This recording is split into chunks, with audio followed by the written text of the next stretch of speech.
உங்கள் வாழ்வை வாழ. Cheers, a senior living by Casa Grande. Life begins at 50. வெல்லும் தமிழ் பெண்கள் என்ற இந்த மாநாட்டிலே கலந்து கொள்ள வந்திருக்கக்கூடிய தமிழக முதலமைச்சர், நம்முடைய திராவிட மாடல் ஆட்சியின் தலைவர், திராவிட முன்னேற்ற கழகத்தின் தலைவர், the uncontrollable chief minister MK Stalin என்று எல்லோரும் பாராட்டக்கூடிய, அச்சப்படக்கூடிய நம்முடைய கழக தலைவர் அண்ணன் தளபதி அவர்களே, கழகத்தின் பொருளாளர் மரியாதைக்குரிய TRB அவர்களே, கழக முதன்மை செயலாளர் அமைச்சர் நேரு அவர்களே, இங்கே மகளிர் அணி மாநாட்டிற்கு ஒரு இனிய வரவாக வந்து கலந்து கொண்டிருக்கக்கூடிய துணை முதலமைச்சர் இளைஞர் அணி செயலாளர் உதயநிதி ஸ்டாலின் அவர்களே, கழகத்தின் துணை பொதுச் செயலாளர்கள் திரு ராஜா அவர்களே, அந்தியூர் செல்வராஜ் அவர்களே, மாண்புமிகு மூப்பே சாமிநாதன் அவர்களே, அமைப்பு செயலாளர் அண்ணன் RS பாரதி அவர்களே, இந்த நிகழ்ச்சியை இவ்வளவு சிறப்பாக நடத்தி காட்டிக் கொண்டிருக்கக்கூடிய மேற்கு மண்டலத்தின் தேர்தல் பொறுப்பாளர் செந்தில் பாலாஜி அவர்களே, அவருக்கு மகளிர் அணியின் சார்பிலே ஒரு மிக மிக மிக பெரிய நன்றியை நாங்கள் தெரிவித்துக் கொண்டாக வேண்டும். இவ்வளவு சிறப்பாக, இவ்வளவு நேர்த்தியாக வரக்கூடிய மகளிருடைய, எப்படி நம்முடைய கழகத்தின் தலைவர் அண்ணன் தளபதி அவர்கள் பெண்கள் பாதுகாப்பாக கண்ணியத்தோடு நடத்தப்பட்டு மரியாதையோடு நடத்தப்பட்டு அந்த நிகழ்ச்சியை நடத்தி அவர்கள் பாதுகாப்போடு செல்ல வேண்டும் என்று தொடர்ந்து அறிவுறுத்தி கொண்டிருக்கிறாரோ, அந்த கட்டளைகளை எல்லாம் மனதிலே ஏற்றி இவ்வளவு சிறப்பாக ஒரு மாநாட்டை அவர் நடத்தி கொண்டு இருக்கிறார். அவருக்கு எங்களுடைய நன்றியை நான் தெரிவித்துக் கொள்கிறேன். அதைவிட நான் இங்கே வந்ததிலிருந்து எங்களுடைய மகளிர் அணியை சார்ந்த சகோதரிகள் எல்லாம் அவரை பற்றி எனக்கு தொடர்ந்து சொல்லிக் கொண்டிருப்பது, ஒரு கடும் சொல் கூட, ஒரு முக சுளிப்பு கூட இல்லாமல் எங்களை இன்முகத்தோடு வரவேற்று எங்களை அந்த இன்முகத்தோடு நடத்துகிறார் என்று, அதற்கு என்னுடைய நன்றியை நான் மறுபடியும் தெரிவித்துக் கொள்கிறேன். இந்த நிகழ்ச்சி இவ்வளவு சிறப்பாக நடைபெறுவதற்கு அறிவுரைகளை சொல்லி, இந்த நிகழ்ச்சி வெற்றிகரமாக நடைபெறுவதற்கு ஆலோசனைகளை சொல்லி இருக்கக்கூடிய மாண்புமிகு அமைச்சர் முத்துசாமி அவர்களே, மாவட்ட கழகத்தின் செயலாளர் திருப்பூர் செல்வராஜ் அவர்களே, இந்த பகுதியிலே இருக்கக்கூடிய மாவட்ட கழகத்தின் செயலாளர்களே, இந்த நிகழ்ச்சியை நடத்தி கொண்டிருக்கக்கூடிய மகளிர் அணி செயலாளர்கள் ஹெலன் டேவிட்சன் அவர்களே, மகளிர் தொண்டர் அணி செயலாளர் ராணி அவர்களே, மகளிர் அணியுடைய தலைவர் விஜயா தாயன்பன் அவர்களே, இந்த நிகழ்ச்சியில் கலந்து கொண்டிருக்கக்கூடிய அமைச்சர் கீதா ஜீவன் அவர்களே, மாண்புமிகு அமைச்சர் கயல்விழி செல்வராஜ் அவர்களே, உரையாற்றி அமர்ந்திருக்கக்கூடிய மரியாதைக்குரிய மானமிகு அருள்மொழி அவர்களே, அனிச்சம் கனிமொழி அவர்களே, மகளிர் அணியுடைய இணை செயலாளர் குமாரி விஜயகுமார் அவர்களே, அம்மையார் பவானி ராஜேந்திரன் அவர்களே, தமிழரசி ரவிக்குமார் அவர்களே, சத்யா பழனிக்குமார் அவர்களே, கால்மார்க்ஸ் அவர்களே, அமலு விஜயன் அவர்களே, அங்கையர் கண்ணி அவர்களே, சேலம் சுஜாதா அவர்களே, ராணி ரவிச்சந்திரன் அவர்களே, ரேகா பிரியதர்ஷினி அவர்களே, விஜிலா சத்யானந்த் அவர்களே, மாலதி நாகராஜ் அவர்களே, ரத்னா லோகேஸ்வரன் அவர்களே, ரியா அவர்களே, மாலதி நாராயணசாமி அவர்களே, தேன்மொழி அவர்களே, உமா மகேஸ்வரி, ஜெஸ்ஸி பொன்ராணி, டாக்டர் யாழினி அவர்களே, இந்த நிகழ்ச்சியில் கலந்து கொண்டிருக்கக்கூடிய நாடாளுமன்ற உறுப்பினர்களே, சட்டமன்ற உறுப்பினர்களே, இங்கே வந்திருக்கக்கூடிய மகளிர் அணியின் நிர்வாகிகளே, தம்பி என்று விட்டுவிடுவோம் என்ற காரணத்திற்காக, தோழர்களே தோழியரே என்று சொன்னால் உதடு ஒட்டாது என்ற காரணத்திற்காக, உடன்பிறப்பே உடன்பிறப்பே என்று தன் நெஞ்சத்து அன்பையெல்லாம் கொட்டி நம் மீது அன்பை பொழிந்த தலைவர் கலைஞர் அவர்களுடைய அன்பு உடன்பிறப்புகளே, உங்கள் அத்தனை பேருக்கும், என்னுடைய மகளிர் அணி சகோதரிகளுக்கும் என்னுடைய வணக்கத்தை தெரிவித்துக் கொள்கிறேன். தொடுவானம் தோற்றுவிடக்கூடிய அளவிற்கு கண்ணுக்கு எட்டிய தூரமெல்லாம் கருப்பு சிவப்பால் எங்களுடைய கண்களை குளிர்வித்துக் கொண்டிருக்கக்கூடிய என்னுடைய மகளிர் அணியின் சகோதரிகள் அத்தனை பேருக்கும் என்னுடைய வணக்கம், வாழ்த்துக்கள், நன்றியை நான் இந்த மேடையிலே உரித்தாக்கிக் கொள்ள விரும்புகிறேன். வெல்லும் தமிழ் பெண்கள் என்ற இந்த மாநாட்டிற்கு என்ன காரணம் என்று நாம் சிந்தித்து பார்க்க வேண்டும்.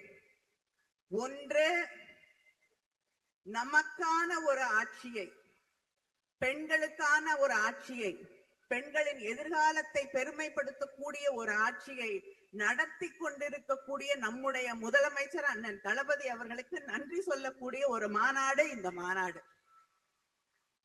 அடுத்து, எங்களுடைய ஆட்சி, பெண்களுக்கான ஆட்சி, பெண்களின் ஆட்சி, பெண்களின் எதிர்காலத்திற்கான ஆட்சியை மறுபடியும் தரக்கூடிய நம்முடைய முதலமைச்சர் அவர்களுக்கு உங்கள் பின்னால் நாங்கள் நிற்கிறோம் என்று சொல்லக்கூடிய மாநாடு இந்த மாநாடு. இங்கே இருக்கக்கூடியவர்கள் கேட்கலாம், ஏன் நம்முடைய முதலமைச்சர் அவர்களுக்கு தி கான்ஸ்டிடியூஷன் ஆஃப் இந்தியா, மேடையில இருக்கக்கூடிய மகளிர் அணி சகோதரிகள் அரசு அமைப்பு சட்டத்தை புத்தக வடிவிலே அவருக்கு வழங்கினோம் பரிசாக, ஏன் என்று நீங்கள் கேட்கலாம். அரசியமைப்பு புத்தகத்தின் முக உரையில் சொல்லப்பட்டிருப்பது we the people, மக்களாகிய நாம். இந்த மேடையிலே மகளிராகிய நாங்கள் உங்களிடம் இந்த நாட்டை, தமிழ்நாட்டை இல்லை, இந்த நாட்டை ஒப்படைத்திருக்கிறோம், இந்த நாட்டின் எதிர்காலத்தை ஒப்படைத்திருக்கிறோம். நம்முடைய அரசமைப்பு சட்டம் நமக்கு தரக்கூடிய செய்தி justice, equality, fraternity and liberty. இதை பாதுகாக்க வேண்டும் என்பதுதான். அந்த நீதி, சுதந்திரம், சமத்துவம், சகோதரத்துவத்தை காப்பாற்றக்கூடிய ஒரே முதலமைச்சர் நம்முடைய முதலமைச்சர் அண்ணன் தளபதி அவர்கள் என்ற நம்பிக்கையை நாம் மட்டும் இல்லை, இந்த நாடே அவர் மீது வைத்திருக்கிறது. அதனால்தான் பத்திரமாக வைத்திருங்கள் அண்ணா என்று அந்த அரசமைப்பு சட்ட புத்தகத்தை உங்கள் கையிலே தந்திருக்கிறோம். இந்த நாட்டை, தமிழ்நாட்டை இல்ல, இந்த நாட்டை பாதுகாக்க வேண்டிய கடமை உங்கள் கைகளில் இருக்கிறது. ஏனென்றால் உங்க குரல் வந்த பிறகுதான் இந்த நாட்டுல உங்களுக்கு பின்னால் தான் ஒவ்வொரு குரலாக அங்கே இருக்கக்கூடிய பாசிச அரசுக்கு எதிராக எழக்கூடிய அத்தனை குரல்களும் உங்களுக்கு பின்னால் அணிதிரக்கூடிய குரல்களாகத்தான் இன்று இருந்து கொண்டிருக்கிறது. அதனால்தான் இந்த நாடு உங்களை நம்பி இருக்கிறது என்பதை நான் திரும்ப திரும்ப திரும்ப இங்கே சொல்லிக்கொள்ள விரும்புகிறேன். இந்த மாநாட்டிலே சில கருத்துக்களை நான் உங்களோடு பகிர்ந்து கொள்ள விரும்புகிறேன்.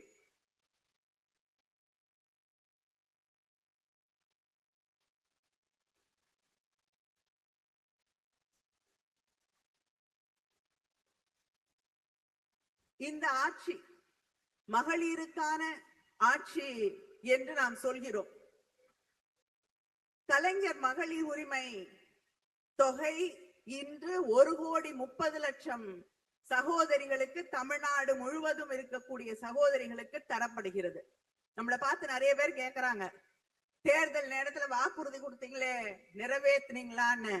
இந்த 1,30,00,000 சகோதரிகள் சொல்லுவார்கள், நாங்கள் கொடுத்த வாக்குறுதியை நிறைவேற்றி இருக்கிறோம் என்பதை பறைசாற்றக்கூடியவர்கள் அவர்கள்.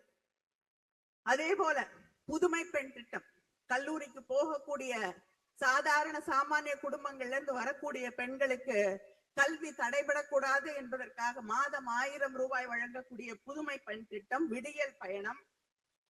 பெருமையோடு சொல்கிறேன், 47% உழைக்கக்கூடிய, வேலைக்கு போகக்கூடிய பெண்கள் இருக்கக்கூடிய மாநிலம் தமிழ்நாடு.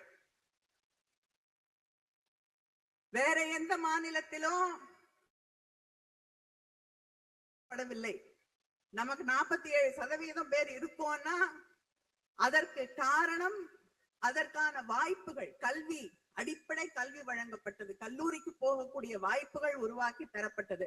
ஒரு பாதுகாப்பான மாநிலமாக இந்த மாநிலம் இருக்கக்கூடிய ஒரே காரணத்தாலதான் 47% இந்தியாவிலேயே அதிகமாக உழைக்கக்கூடிய, வேலைக்கு போகக்கூடிய பெண்கள் இருப்பது தமிழ்நாடு. இந்த பகுதி கோவை, கரூர், ஈரோடு, திருப்பூர், நீலகிரி, நாமக்கல், இங்க புத்தொழில் ஸ்டார்ட் அப்ஸ் கிட்டத்தட்ட 2282 பேர் புதிதாக ஸ்டார்ட் அப்ஸ் துவங்கி இருக்காங்க. ஆண்கள் வருத்தப்படக்கூடாது. அதில் 56% பெண்கள்.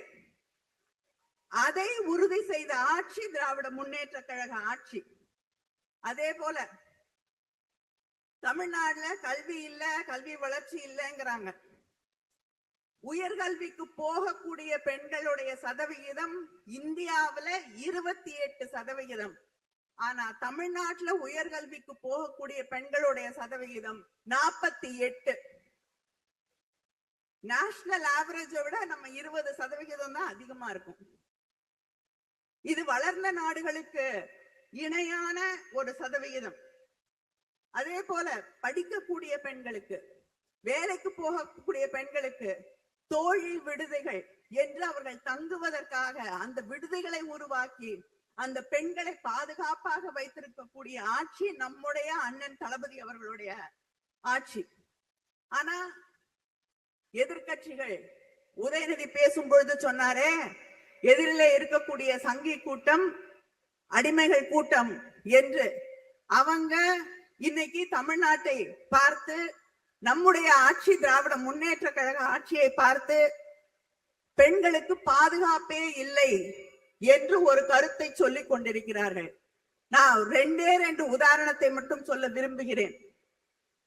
பொள்ளாச்சி அதிமுக ஆட்சியிலே, பொள்ளாச்சியிலே நடைபெற்ற பெண்களுக்கு எதிராக நடந்த குற்றங்கள், வன்முறைகள் என்ன நம்ம அத்தனை பேருக்கும் தெரியும்.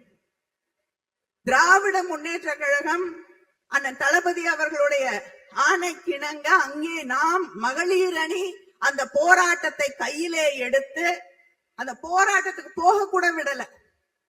சாலையிலே அமர்ந்து எங்களை போராட்டத்துக்கு போக விடலன்னா நாங்கள் மறியல் செய்வோம் என்று சொன்ன பிறகு, அங்கே அமர்ந்த பிறகுதான் போராட்ட களத்திற்கே போக விட்டாங்க. அங்கே பாதிக்கப்பட்டு போலீஸ் ஸ்டேஷன்ல கம்ப்ளைண்ட் கொடுத்த பெண் எத்தனை அச்சுறுத்தல்களுக்கு ஆளானார்கள். அந்த குடும்பத்தில் இருக்கக்கூடியவர்கள் எல்லாம் தாக்கப்பட்டார்கள்.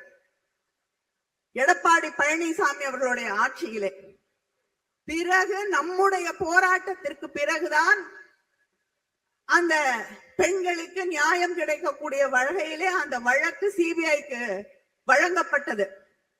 நம்முடைய ஆட்சியிலே அந்த பெண்களுக்கு ஒரு நியாயம் கிடைத்திருக்கிறது. நம்மை பார்த்து பேசுகிறார்கள் பிஜேபியை சேர்ந்தவர்கள்.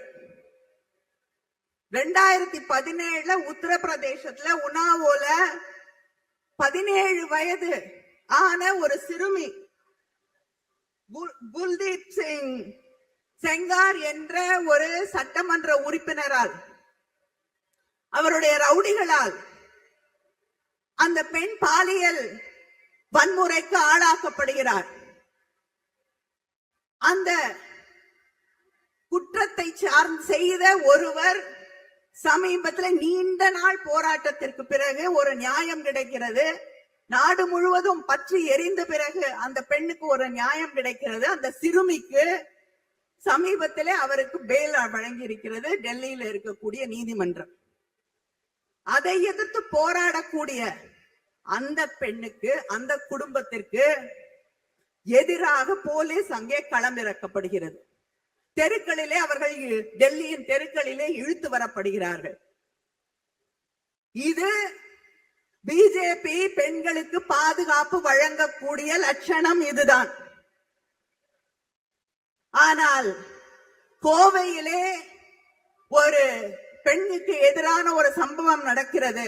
30 நாள்ல சார்ஜ் ஷீட் போடணும்னு சொன்னது நம்முடைய முதலமைச்சர் அண்ணன் தளபதி அவர்கள். 30 நாள்ல சார்ஜ் ஷீட் நீதிமன்றத்திலே வழங்கப்பட்டது.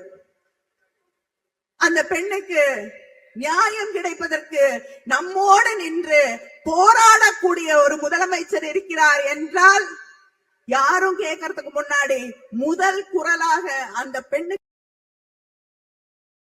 முதலமைச்சர் அவர்களுடைய குரல். இதுதான் திராவிட முன்னேற்ற கழகத்திற்கும் நமக்கு எதிராக ஒவ்வொரு நாளும் குற்றச்சாட்டுகளை அடுக்கிக் கொண்டே போனால் போதும், ஆட்சியை பிடித்து விடலாம் என்று நினைக்கக்கூடியவர்களுக்கும் இருக்கக்கூடிய வித்தியாசம். நாம் உண்மையிலேயே பெண்களுடைய எதிர்காலம் பாதுகாப்பு பற்றி கவலைப்படக்கூடியவர்கள். பிஜேபி ஆட்சி பொறுப்பிற்கு வருவதற்கு முன்னால் வருஷத்துக்கு 2 கோடி பேருக்கு வேலை வாய்ப்புன்னாங்க. இன்னைக்கு கிராமப்புறங்கள்ல இருக்கக்கூடிய மக்களுடைய 100 நாள் வேலைக்கு கூட உலை வைத்துக் கொண்டிருக்கக்கூடிய ஆட்சி அங்கே நடைபெற்றுக் கொண்டிருக்கக்கூடிய பிஜேபி ஆட்சி. அதுக்கு எதிராக தமிழ்நாட்டில் இருக்கக்கூடிய எதிர்கட்சிகள் என்று எங்களை எல்லாம் சொல்லுங்கள் என்று சொல்லி சொல்லி பெருமைப்பட்டுக் கொண்டிருக்கக்கூடியவர்கள், நமக்கு எதிராக குரலை உயர்த்தி கொண்டிருக்கக்கூடியவர்கள், நமக்கு எதிராக அரசியல் செய்ய வேண்டும் என்று ஆசைப்படக்கூடியவர்கள் அந்த 100 நாள் வேலை திட்டத்தை நிறுத்த துடிக்கக்கூடிய அந்த பிஜேபியை எதிர்த்து ஒரு வார்த்தை பேசியிருக்காங்களா?